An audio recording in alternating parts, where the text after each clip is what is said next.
முதல்வர் பதவியேற்பு விழாவிற்கு ராகுல் காந்தி வருவதாக ஒரு தகவல் இருக்காங்க.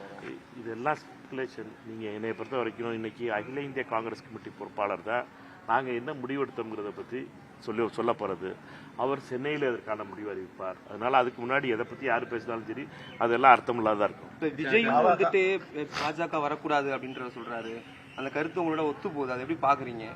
இல்லை, அதான் நான் எங்களை பொறுத்த மட்டும் பாஜக வரக்கூடாது. மதவாத சக்திகளுக்கு வெறுப்பு அரசியலுக்கு இடமில்லை தமிழ்நாட்டில். நம்ம தெளிவாக பார்த்தோம். திருப்பரங்குன்றத்தில் அண்ணன் ராஜன் செல்லப்பா தீபம் ஏற்றுவோம்னு ஓட்டு கேட்டார். மக்கள் 3வது இடம் கொடுத்துருக்காங்க.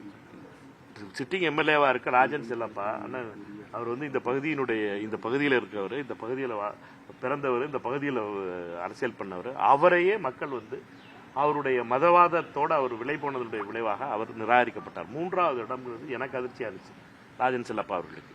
அவரை ஏனென்றால் தமிழக மண் இந்த மதவாதத்தை ஏற்றுக்கொள்ளாது என்பதற்கு எடுத்துக்காட்டு தான் திருப்பரங்குன்றம் சட்டமன்ற தொகுதியில் ஒரு 26,000-30,000 ஓட்டில் வெற்றி பெற்ற சட்டமன்ற உறுப்பினர் ராஜன் செல்லப்பா 3வது இடம் வர்றதுக்கு இதிலே தெரியணும். நம்மளை பொறுத்த மட்டும் மக்கள் மதவாதத்தை நிராகரிக்கிறார்கள் என்பது. இதே தான் தாவேகாவினுடைய தலைவர் திரு விஜய் அவர்களை பொறுத்த மட்டும் பாஜகவிற்கு எதிராக நின்று வெற்றி பெற்றிருக்கிறார். எடுத்துக்காட்டுக்கு இங்கே திருப்பரங்குன்றத்தில் வெற்றி பெற்றிருப்பது தாவேகாவினுடைய வேட்பாளர். ஆக மொத்தம் யார் மதவாதத்துக்கு ஆதரிப்போம் சொன்னாங்களோ ராஜன் செல்லப்பா அவரை தோற்கடித்திருப்பது என்பது தாவேகா. இதெல்லாம் உண்மை. இதெல்லாம் ரிசல்ட்ல வந்திருக்க உண்மைகள். தமிழக வெற்றி காலத்துக்கு ஆதரவு தரேன்னு சொல்லி காங்கிரஸ் பேச்சுவார்த்தை நடத்திக்கிட்டு இருக்கு. இது திமுக முதுகில் குத்தி உள்ளது. திமுக மட்டுமல்ல ஒட்டுமொத்த தமிழக மக்கள் முதுகில் குத்துற மாதிரி சொல்லி திமுக செய்தி தொடர்பாளர்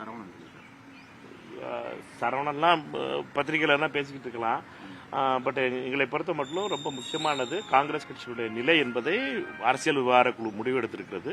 அந்த முடிவை அகில இந்திய பொதுச் செயலாளர் திரு கிரீஷ் சோடங்கர் அறிவிப்பார். எங்களை பொறுத்த மட்டும் இதெல்லாம் புலம்பல். சரவணன் மாதிரி ஆளுகள்லாம் புலம்பல்ல இருக்காங்க. எங்களை பொறுத்த மட்டும் பிஜேபி வரக்கூடாது, தமிழ்நாட்டுக்குள்ள ஆர்எஸ்எஸ் வரக்கூடாது. அதற்காக நாங்கள் சண்டை ஓடுறோம். சரவணன் போன்றவர்கள்லாம் என்னன்னா இதை புரியாமல் பண்ணுறாங்க.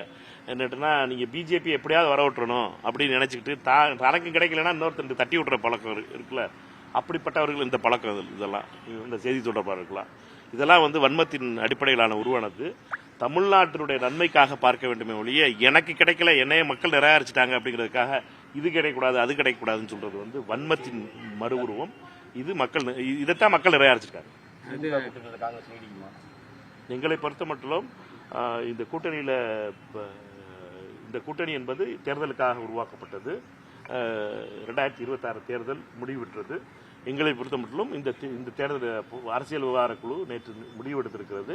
அந்த முடிவை திரு கிரீஷ் சோடங்கர் அவர்கள் அறிவிப்பார். அடுத்து என்ன செய்யப்படும். 1,26,00,000 மனங்களை வென்ற தந்தை டிவி யூடியூப் சேனல். தவிர்க்க முடியாத தம்ப்நெயில்ஸ், கலக்கலான கான்டென்ட்ஸ்.